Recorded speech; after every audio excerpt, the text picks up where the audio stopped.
Is artificial intelligence actually intelligent? And can it ever so become if it is not now so? So we could approach this issue in various ways, and we can think about some such way that seems to be foolproof, as far as it seems. A key distinction to mind in this connection could be that of um, appearance and subject. What does that mean?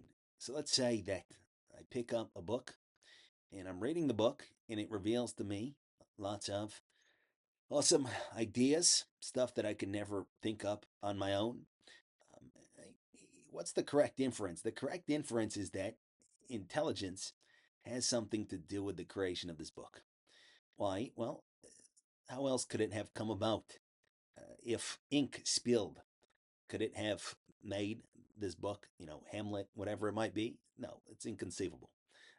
So, how could it have come about aside from the activity of intelligence? And yet, where would we locate the intelligence to which we attribute the existence of this book? Would we locate it in the book? Can I point to the book and say, oh, that's where the intelligence is? Right? Can I look at it under a microscope and say, you know what, that's where the intelligence is? No, of course not. Right? The intelligence is to be attributed to the author, right? To itself, basically, what we can call the author. Right? Meaning, it's also not to be attributed to, say, um, the mouth from which words come out, a hand which writes. A hand itself is not intelligent. A mouth itself is not intelligent. Teeth are not intelligent. None of that is intelligent. Intelligence is what it is. It might be able to be self-supervised. Right? When I'm thinking, somebody asks me, "What color is the sky?" and I'm thinking, "Okay, sky is that," and I've seen these different colors. What's the correct word in my language? I'd say that's intelligence. But that activity is not, again, my mouth or my hand or anything like that. And it certainly is not the pages of the book, and it's not the binding of the book, and it's not the letters. It's none of that. Right? That's an appearance of intelligence. That's a product of intelligence, but it is not intelligence itself. Um, Even more, perhaps, or an equally obvious example, but that's still pretty simple, could be, say, some system of pulleys which shows the correct appearance at the right time. I'm looking for a prize at the fair. Yeah, I open one drawer and it says, no, keep going. A sign falls down or pops up and says, not here, keep going. Would I say that intelligence belongs to anything that I see here in and of its own self, that the intelligence belongs to the sign, right, to the letters? No, no more than with the book. Now, I can also here make an abstraction, meaning a concept in my mind, that I can call this system of pulleys. Would, excuse me, intelligence applied to that abstraction, to that concept? We get the point, right? I'm playing with this pulley system. The letters come down. They say no, the prize is not here. Pull out another drawer. It says keep going. Right? It's makes sense to me. It's not random. Right? So I form a concept in my mind. Oh, the system here, the pulley system. Could I attribute intelligence to that concept? No, of course not. There's nothing internally, intrinsically existent and organized that concept would designate. It's just something in my head.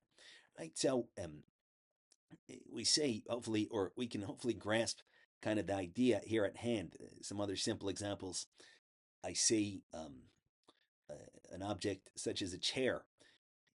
How could the chair have come about? Well, ultimately, being that it's not, unless I call a rock a chair or something like this is something clearly made. So somebody must have thought it up, maybe sketched it out. A craftsman or woman must have constructed it, or somebody constructed a machine which constructed it, or somebody constructed a machine which constructed a machine which constructed it. But ultimately, I have to trace my way back mentally to intelligence, right? But that intelligence cannot be located in the chair or in the machine that made the chair if a machine made it, or in the machine which made the machine that made the chair. We get the point, hopefully. How does that apply to artificial intelligence? Well, the same principle certainly seems to hold. There's no degree of complexity that could be had that would ever make it appropriate to ascribe intelligence to an appearance of mind. So, again, let's say that I'm reading a book and it's very simple. And it's clear to me then that the book itself is not intelligent. Right? Obviously, Dr. Seuss or whatnot. But now I read a very complicated book. I'm reading the book where it says E equals MC square. I'm reading, again, Hamlet, something like that. And I say, well, now that it's so complicated, it must be that the intelligence actually is in the book. Obviously not. Right? Let's say that somebody's saying to me something very simple. Hi, how are you? So I understand that intelligence is not in the mouth from which the words come. But now somebody's saying to me something very complicated. So I change my judgment. I say, oh, actually, the intelligence is in the mouth or in the teeth or in the throat, right? Or anything like that. No, of course not. So just so here, right? Let's take something a step beneath, arguably beneath artificial intelligence, such as a calculator. We see that we can set up the elements of our experience, metals, plastics, whatever it might be, given the given calculator. We can set that up so as to provide outputs that for us make sense given the inputs. A person, a mind, can understand why, say, 2 plus 2 equals 4. There's a group made up of an element and an element, one thing and another thing. And then there's another such group, and then the plus sign means combine them, and that means an element, an element, an element, an element. Shorthand is 4. That makes sense. We can use our intelligence to grasp that. We can then, again, work with the material that we have in the world, again, the metals, the plastics, to set up a sort of system, electricity, that will give us that correct appearance when we plug in a given input, 2 and 2, and the calculator shows 4.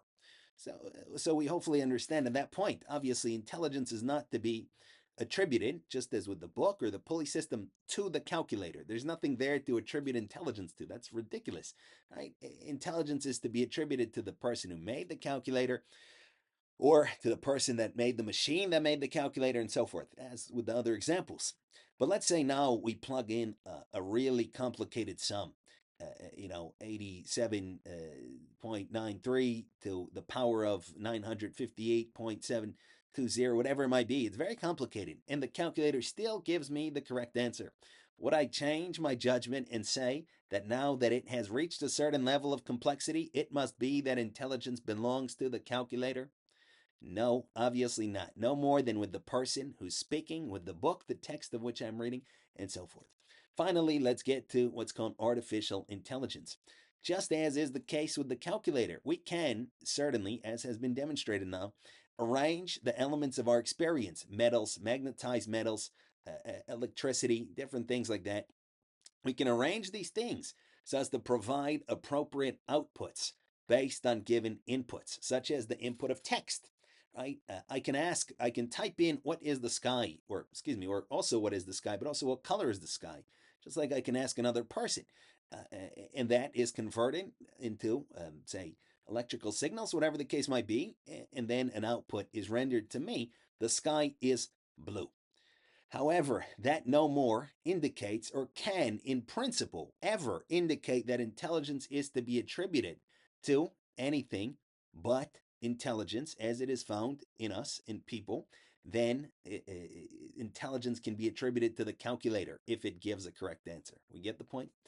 As it concerns AI, we have the content of experience, as with a calculator. For example, screens, keyboards, metals, stuff like that. Right? We also can form a concept. Artificial intelligence.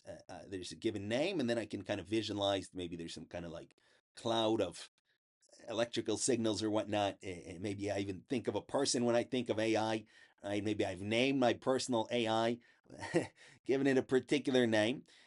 So we have again the physical materials, and then we have our concept.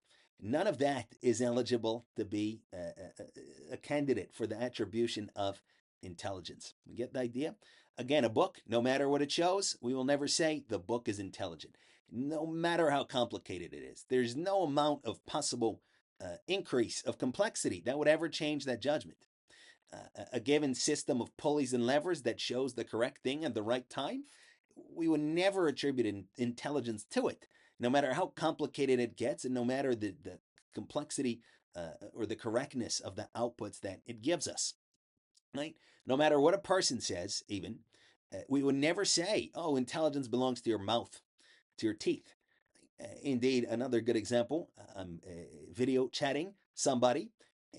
What's the correct analysis of this experience, of this appearance? Well, clearly that somewhere there's a person, there's a mind, and it's giving, I'm communicating with this mind. This mind is brought into contact, or that mind is brought into contact with my mind. With that said, would that ever make it correct to say that intelligence belongs to the screen itself? Maybe the person is in there in the screen. Knock, knock, who's there? Right? No, of course not. It's an appearance which stands for intelligence, but cannot itself ever be intelligent. And no matter what I'm told during video chat, no matter how complicated the answer is, I will never, and I can never, unless I lose my marbles, say that the screen itself, the appearance itself, is intelligent. So, just so with quote unquote artificial intelligence, no matter the complexity of the response, it can never ever be appropriate to attribute intelligence either to any of the elements that make up the systems that we call artificial intelligence, the circuits and the electricity and the metals and such, nor to the concept that we have concerning these activities, which we call artificial intelligence. And that is so, no matter the complexity and correctness of the responses that are rendered.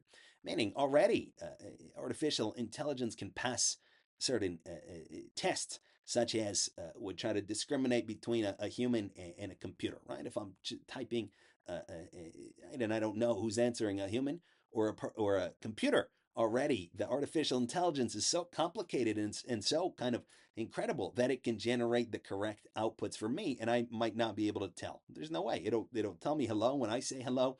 It'll talk to me and all of that. With that said, even if that was exaggerated by a million times, right? Even if it would be able to generate outputs that are, according to us, from our perspective, absolutely correct and precise in any and all circumstances, and write the best literature that we judge to be so, all of that, that would never ever change the principle. We get the point. No more, not to get too repetitive, no more than the complexity of a book could ever make it correct to say that intelligence lies with the pages or the text, in the complexity of the outputs generated by certain arrangements of elements in our experience, again, the circuits, the electricity, and so forth. No amount of the complexity or correctness of those outputs can ever make it correct to say that intelligence belongs to those elements, to the hard drive, to the electricity, nor to the concept that we have in our mind that we call artificial intelligence. So, in short and in summary, artificial intelligence, excuse me, is not intelligence, nor will it ever be intelligence. Not now, not in 1,000 years, not in 1,000,000 years, not in 1,000,000,000 years, no matter what happens. It can never, ever be correct to say that intelligence belongs to anything but itself, to anything but intelligence. And that includes, quote unquote, artificial intelligence. So we can think about it. Thank you for listening.